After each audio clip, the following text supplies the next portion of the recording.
15-16 июня Швейцария примет саммит мира, на котором будет обговариваться завершение войны в Украине. России в списке приглашенных нет, но, может быть, когда-нибудь появится. В эфире «Нехта» самые важные и интересные новости к этому часу. Сделка с дьяволом. Кремль планирует набрать 400 тысяч контрактников в войска. В Киеве тем временем говорят о мобилизации женщин. На каких условиях? Наша Конституция говорит, что обязанностью каждого украинца является защита своей страны. НАТО все ближе и ближе. Штаб-квартира Альянса может появиться всего в 100 километрах от границы с Россией. Там разместят сотни офицеров Альянса. Мы приветствуем тот факт, что Финляндия готова разместить наземный компонент. Террорист Гиркин, критиковавший Путина, Шойгу и Герасимова, просится на фронт. Вакантное место для Стрелкова уже готово. Помилует ли вояку-блогера российский диктатор? Доброе утро, друзья! Для того, чтобы правда доходила до еще большего количества людей, крайне важна активность и интерес каждого из вас. Лайки, комментарии, подписки и репосты помогают нашим видео оставаться в тренде, а вы и сотни тысяч других пользователей всегда в курсе актуальных и важных событий. Именно о них сейчас и расскажем. Украине настоятельно рекомендуется мобилизовать женщин из-за сокращения числа новобранцев. Кроме того, пора отказаться от стереотипов, что женщина должна заниматься вышивкой и домашними хлопотами, а мужчина – физическими нагрузками.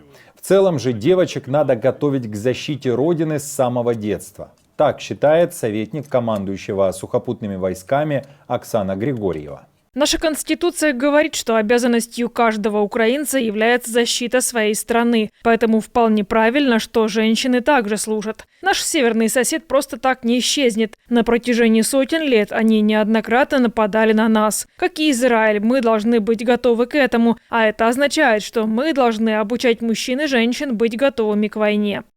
Я напомню, что по состоянию на январь 2024 года в ВСУ и так служат 65 тысяч женщин. Большинство из них добровольцы. В правительственном законопроекте о мобилизации, воинскому учету и прохождению военной службы в армии украинские женщины подлежат только при условии добровольного согласия. Россия тем временем планирует набрать в этом году в свое оккупационное войско 400 тысяч контрактников. Такое количество необходимо Кремлю, чтобы восполнить потери, удержать линию фронта и выполнить план по увеличению численности ВС РФ.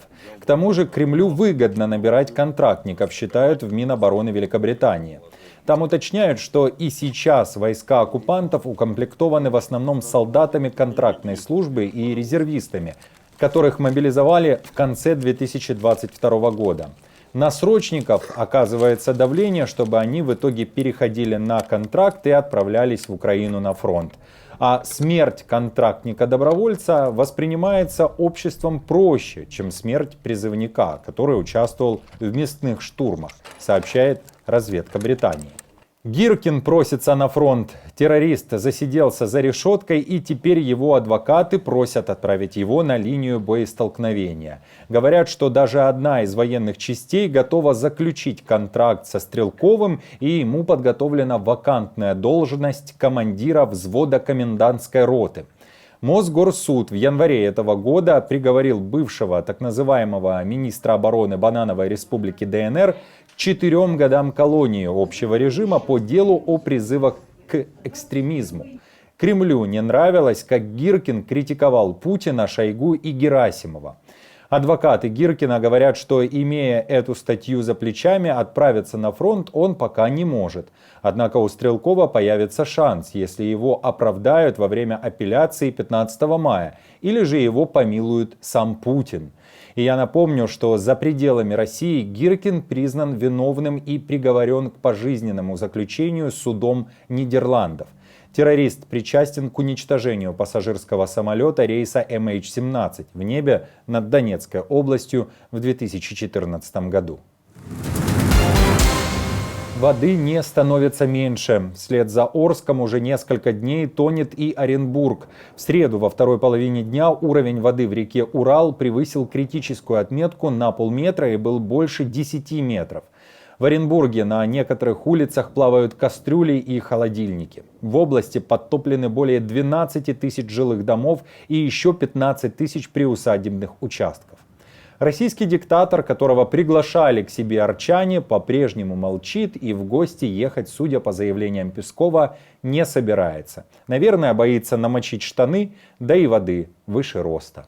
У России хронические недовложения финансов в вот эту вот, значит, коммунальную всю инфраструктурную тему, потому что для того, чтобы все это починить, вот все деньги, которые направил Путин на войну, на войны, даже на самом деле он ведь не одну и не две уже затеял, если бы все их направить бы на вот эту инфраструктурную историю, то, конечно, можно было бы все это исправить, и страна жила бы хорошо, но Путину ведь не нужно, чтобы страна жила хорошо, Путину нужно, чтобы страна жила впроголодь, чтобы все люди были перепуганы, чтобы были какие-то безумные идеи по тому, значит, поводу, что не так в стране, что ее сдерживает, что не дает ей развиваться. И, конечно, гораздо проще говорить о том, что это все подлые англосаксы вместе с украинцами и ИГИЛом. Все дружно в едином порыве, значит, запустили боевых мышей, которые прогрызли дамбу в Орске.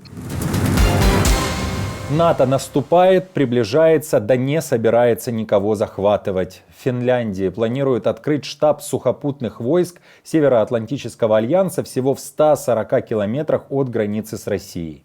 Новый командный центр в городе Миккеле будет подчиняться командованию объединенных сил в Норфолке. В эту точку могут прибыть не менее 375 офицеров стран НАТО. Мы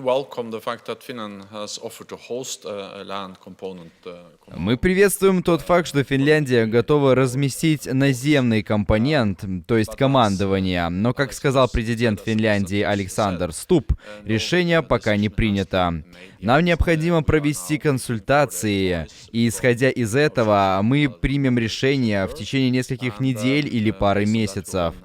Мы сейчас занимаемся адаптацией командной структуры. Это связано с тем, что у нас появились новые члены Альянса — Финляндия и Швеция. Это масштабный процесс для НАТО, и частью этой структуры станет создание новых командных пунктов в разных частях Европы, в том числе в скандинавских странах. Тем временем президент Румынии сказал, что страны восточного фланга Альянса находятся на первой линии сдерживания, в том числе и Румыния, и поэтому Йоханнис не просто так хочет стать следующим генсеком НАТО. Говорит, что понимает, как защититься от возможного нападения.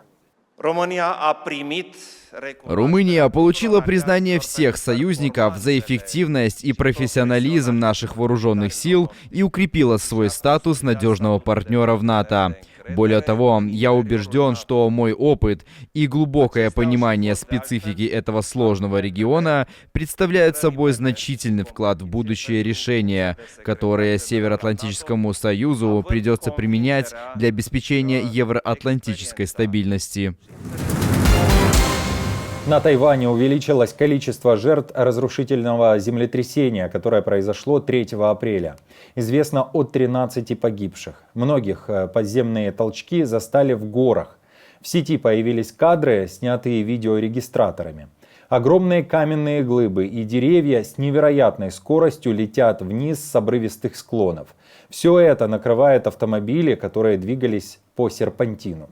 На Тайване отмечают, я напомню, что большого количества жертв удалось избежать и благодаря системам оповещения, и благодаря стройматериалам и технологиям строительства зданий. В процессе восстановления правительство продолжит укреплять устойчивость страны, чтобы мы могли реагировать на любые вызовы в будущем. После землетрясения, которое произошло в прошлую среду, все наши специальные поисково-спасательные службы невероятно быстро включились в работу по ликвидации последствий. И на прошлой неделе мы все сделали очень много и много поработали. Хочется всем сказать большое спасибо за ваши усилия.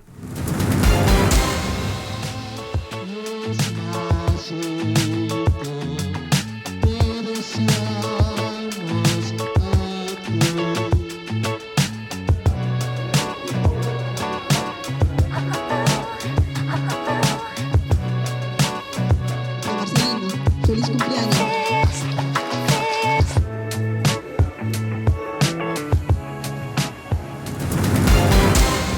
На этом пока все. Если вам нравится наша работа, вы можете поддержать ее кнопкой «Спасибо» под роликом или стать постоянным спонсором нашего канала. А мы с командой продолжаем следить за самыми важными новостями. Оперативную информацию от Нехта ищите в наших телеграм-каналах или на платформе X. Спасибо вам за доверие и за то, что остаетесь с нами. До новых встреч и хороших вам новостей.